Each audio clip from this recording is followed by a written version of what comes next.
امام کے پیچھے فرض نماز میں سورہ فاتحہ کیسے پڑھی جائے؟ اگر وہ سکتہ کرے تو آپ پڑھ لیں جہری نمازوں میں، ورنہ سننا کافی ہے۔ رہ گئی زور اثر یا عشاء کی آخری 2 رکعتیں، مغرب کی آخری رکعت، تو اس میں آپ پڑھ لیں۔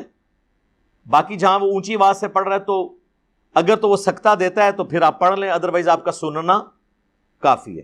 اور ایون اگر آپ فاتحہ کے بعد بھی شامل ہوئے ہیں تب بھی آپ کی وہ رکعت شمار ہو جائے گی۔ اس میں میری ویڈیو ریکارڈ ہے فاتحہ خلف الامام کے نام سے، جس میں میں نے بتایا کہ اہل حدیث اور حنفی دونوں ایکسٹریمز کے اوپر ہیں۔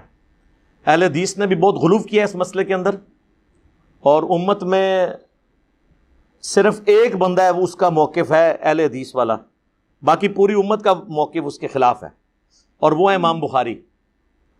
امام بخاری سے پہلے کوئی بندہ ایسا نہیں ہے جس نے اتنا سخت موقف اڈاپٹ کیا ہو امام کے پیچھے فاتحہ کے مسئلے میں، لیکن انہوں نے بھی انصاف کیا ہے۔ انہوں نے جو جز القراء لکھی ہے اس کا سٹارٹ ہی انہوں نے اس سے کیا ہے کہ قرآن کہتا ہے وَإِذَا قُرِئَ الْقُرْآنُ فَاسْتَمِعُوا لَهُ وَأَنصِتُوا، کہ جب قرآن کی تلاوت کی جائے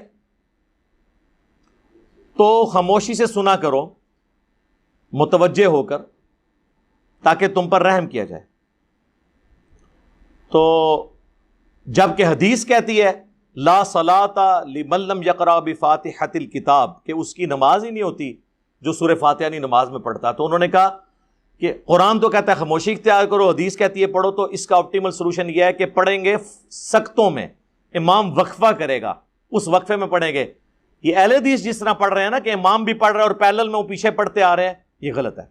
اور اس میں وہ سہارا لیتے ہیں مسلم کی حدیث سے اقرا بہا فی نفسک، کہ حضرت ابو ہریرہ نے کہا تھا کہ اپنے جی میں آہستہ آہستہ پڑھ لیا کرو۔